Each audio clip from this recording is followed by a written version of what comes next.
Yeah, I think just as a little teaser for this fireside chat, I think John has mentioned them now a couple of times. So what we are going to hear now is a fireside chat by Nick Ducoff, who is heading institutional growth at the Solana Foundation, together with Guillaume Chatain from Société Générale Forge. So they are the ones issuing the Euro stablecoin. And yeah, we're excited. Thank you guys for being on this call, and super excited to listen to your conversation. Thanks for having us. Thank you so much for having us. So, hi everybody, I'm Nick Ducoff, Head of Institutional Growth at the Solana Foundation. I joined the Solana Foundation in July of 2023. At that time, there was about 300 million of TVL on the Solana blockchain. Today, that number is around 10 billion. And it's thanks to all of the folks here in the audience building on the blockchain, using the blockchain, and supporting the ecosystem. And that includes our friends at Société Générale Forge. And I'm very pleased to be joined today by Guillaume Chatain, who I will let introduce himself and the great work they're doing at SG Forge. And then we'll get into the fireside chat. Thanks, Nick. First of all, I'd like to say thank you to John before a great presentation, and thanks for the nice comments about Société Générale. Nick, can you confirm you can hear me? Because it seems I have very bad band. Yep. Yeah, okay, cool. So Guillaume Chatain, Chief Revenue Officer at Société Générale Forge. Just to give a little bit of context, what is SG Forge about? We're a fully owned subsidiary of the bank, Société Générale, and we're dedicated to digital assets. We've been a fully owned subsidiary since 2020. I've been tokenizing bonds, I've been tokenizing structured products, and more recently, at the beginning of last year, issued a stablecoin that is a Euro stablecoin called EurocCV, convertible, that is now MiCA-compliant since 1st of June this year. So Guillaume, maybe you could talk a little bit about, as you said, you previously issued a EurocCV on the Ethereum mainnet blockchain. Could you share a little bit about why, after Ethereum, you chose to deploy on Solana? Absolutely. So everything we have been doing at SG Forge has been built on public blockchains, almost exclusively on Ethereum until very recently. After I joined, we took the view that the future is going to be multi-chain, and that it was probably better for us to meet the liquidity where it's sitting currently, rather than try to attract everything in the same place where we've been building. And this is why we decided to go multi-chain. The two main use cases that we were seeing at that time for the stablecoin were payments and DeFi. And this is why we decided to look at different chains that would meet these functions. The minimum attributes that we were looking for were really low latency, high throughput, and low cost. And obviously wanted to have a chain that would be decentralized enough, excluding some of the L2s on Ethereum that are fully centralized because of the sequencer. Now we've also been looking at different numbers of users, numbers of developers, and more importantly, looking at the second derivative, which is growth in numbers of users, growth in numbers of developers. And at that point, it was clear that Solana was the best candidate for us. You remember, Nick, when we met the first time, I mentioned to you, like, I'm pretty sure that Solana is going to win the retail race, especially for payment. And you immediately responded, thank you very much for that. But like, I'm working very hard to make sure that we're going to win as well the institutional race. I have to say you've done a great job since we met almost a year ago. Now, the other reasons why Solana has been great is, well, there's a foundation, and there are people like Nick and a few of his colleagues that have been fantastic to deal with. Amazing meetings, very efficient, very professional, and a lot of support from the start. We are issuing a token that has to be fully compliant with MiCA, that is compliant with MiCA. And the first thing that Nick mentioned, for instance, was, hey, you can use these token extensions. It's going to help you like deploy your token very easily and that's been super helpful for my development team. And finally, the last thing has been introductions to the ecosystem. I remember being at Breakpoint in Singapore. Nick, like I stayed there for one day at the conference, and in one day my agenda was completely packed. Nick putting me in touch with everybody. We've been in discussion with all these developers and these apps since then. Has been super powerful, and I think the power of the network within Solana is quite amazing.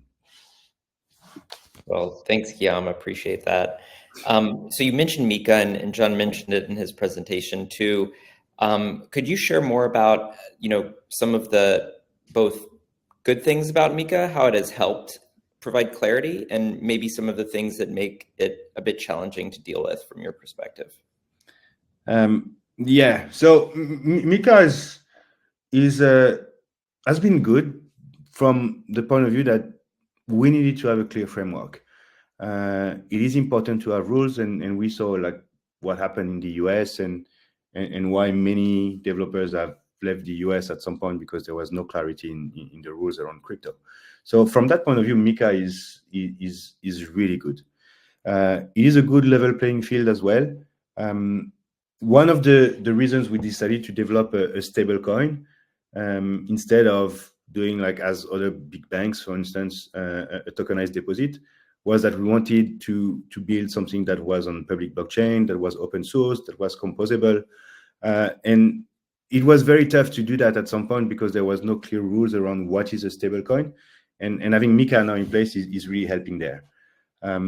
So really good for leveling the playing field with these other instruments. Another advantage that I'm seeing, like being a bit selfish, being a bank, we have we are basically like obliged to work with regulatory environment. We know how that works, is part of our DNA. SocGen is a bank that is 160-year-old, and we have to protect that legacy and do things like very properly.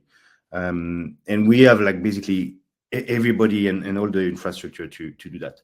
So that's an advantage for us compared to smaller stablecoin issuers that are trying to be compliant. So that's the positive about MiCA. When we talk, like you asked me, like what are the negatives as well? Well, the first negative is Europe is great at regulating. In general, Europe like regulates too much. A little bit of overstaying their welcome. It's not great, and I hope there's not going to be a MiCA 2.0 that is going to be even worse for all the issuers and all the ecosystem. There's another thing that I've been asking the question around, and nobody's able to answer to me. Like, why can't we pay any yield on a stablecoin? That's a big issue for me. Like, it's a stablecoin is like a way, if we pay yield there, to give like to any retail investor the possibility to earn the risk-free rate on like any small denomination. Not being able to do that on a stablecoin is forcing people to go on money market funds that are tokenized, which is great, but it's adding complexity, and I think that's a big miss here. That's a great segue into the next question. So John had a great slide around use cases for stablecoins. Maybe you could talk about some of the use cases you're targeting as priorities for EurocCV, borrow, lend, settlement, payment, perhaps other things as well. Yeah, I would say like his presentation was very thorough. He went through almost all the cases. So I'll try to just give some examples on our side. SG Forge has been doing tokenization of bonds, structured products, so basically RWAs, since 2020.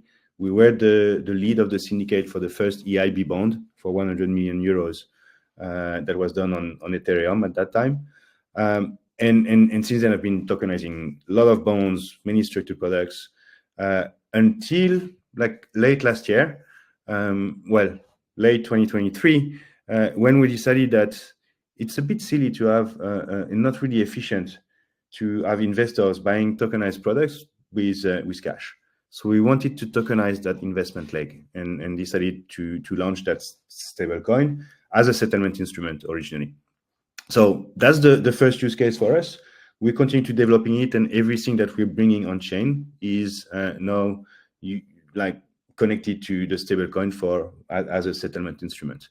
If you go a step further, you can then use programmatic money through the stablecoin to manage the life cycle of these instruments. So when there's a coupon payment to be done, when it's payment to be paid at maturity, stuff like that, everything can be done through the stablecoin automatically, making the life cycle of the instrument super easy. Then the second big use case, as John mentioned, is really corporates. Corporates want to do cross-border payments that are going to be in a very fast way, cheap, and more importantly, 24/7.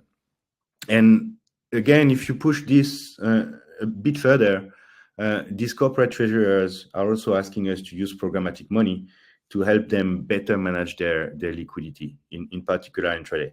And here you can think of like doing intraday repos using stablecoins. And finally, the last point, the last big pillar that we have is making the stablecoin an instrument for the on and off ramps. And here, like, I have two clear use cases. The first one, I used to work at Coinbase, where I was head of institutional sales for Europe, for EMEA and APAC. Many of my clients were large hedge funds. And after what happened with SVB, and a few of the banks dealing with crypto being not able to provide their services, it was a big problem for them, because they were saying like, okay, we're in the crypto world, but like, how do we get out? The only way for us to get out is going to be through the exchanges, and especially if you're dealing with euro, it was going through like one very small bank, which I'm not going to name, but like basically like these big hedge funds were not comfortable having this only exit point. Now with a stablecoin that is issued by a tier one bank, or that is supported by a tier one bank, it's making things much easier for them. The second case is for exchanges, and I'm having a lot of discussions with the exchanges that I'm working with to list the stablecoin, and they're basically telling me like, look, the life of dealing with fiat is terrible. It's much more efficient to have only stablecoin. And what I'm receiving as request is really these exchanges asking, can you open a SG bank account for us and have this account whenever it's funded in fiat, you convert it immediately in your stablecoin, and whenever we want to redeem, you burn the stablecoin and just like put fiat that we're sending back to the clients. And this using like VIBAN, where virtual IBANs, where the end clients can basically interact directly with the account, making things like really super efficient for the client as well as for the platform. If you heard Robinhood latest quarterly earnings, their CEO mentioned that they're using stablecoin in a lot of their operations, and in particular for settlements during weekend. And I imagine like that's for them dealing with all the market makers, doing their settlements and so on. Again, very good use case for stablecoins. So you laid out a lot of really exciting use cases, and I think it's just tremendous that a bank with as much of a storied history as Société Générale is really leaning hard into the space. What metrics do you all use to measure success for the stablecoin? You know, that's a lot of different things. Is there like one North Star metric, or are there a few things that you all are looking at on your dashboards? There are two important metrics. One is total assets in circulation, and the second one is really number of transactions, or volumes of transactions. To me, there is this plus like the real North Star. Without giving state secrets, is for us, we wish like our target is to become the biggest stablecoin in Europe. Well, a euro stablecoin. It would really be a shame, like if you look 5 years from now, to have like the biggest euro stablecoin to be issued by a American company, be it a bank or being like a Circle, for instance. So I hope we can achieve that target. If you want to dive into the numbers, like today, the stablecoin market is 200 billion It's representing roughly 2% of M2, which is the total total money supply. I think that number in 5 years should be much bigger, probably like closer to 5 to 10%. At the same time, the euro stablecoin is representing like 0.5% of the total volume, total circulation of stablecoins. If you look at traditional finance, this number, euro versus USD, is roughly 10% in euro. So I would imagine that in 5 years, we could not bridge the gap completely, but maybe be at euro stablecoin being 5% of the total stablecoin market. And hopefully we could have like a stablecoin market, which is, I don't know, 5 to 10% of M2. And being the biggest in Europe means like roughly, I don't know, I completely agree. There should be like 3 to 4 maximum stablecoins in euro in the future. So if we are like 30 to 40% of that market in 5 years, I think that'd be awesome. Awesome. So last question from me before we open it up to the audience. How does the stablecoin fit into SocGen's broader digital asset strategy? So yeah, the strategy has been evolving over time, starting with RWA because it was probably like the easiest thing to do in order to go through the internal hurdles of, hey, we're dealing with digital assets, not crypto. The current administration in the US, I think, has been opening the door for banks to do much more than just RWAs and stablecoins. So I cannot give like the full strategy, but if you look at the licenses that we have obtained, we have the agreement with we have a signed agreement with the AMF in France that says that we're authorized to do custody of crypto and digital assets. We're also authorized to do basically buy, sell, hold of crypto. So I'm not saying that we're going to do it immediately, but it might be something that will happen in the future. My personal view is that institutions are really coming and are really going to offer buy, sell, hold crypto for their clients, and that is going to be global. And I think banks are going to be in that space in the next 3 years. So Casper has a question, of all the various use cases we talked about, what do you see as the single biggest use case for euro denominated stablecoins, and where do you expect the growth to come from? It's a good question. The biggest use case today is probably cross-border payments for the corporates, and growth is probably going to come if we continue to do a good job, being listed on more exchanges, being available in the DeFi space as well, lending pools being used as collateral as well for perpetual futures and so on. I think it's a place where we have a large potential. But yeah, the real use case, I think the killer use case is really cross-border payments for stablecoins. Awesome. Well, I think that wraps up our time here. Max and Vicky, unless there's more questions, we'll turn it back to you. Thank you so much, guys. Yeah, Casper, he's on fire. He's asking all the right questions. Would be super great.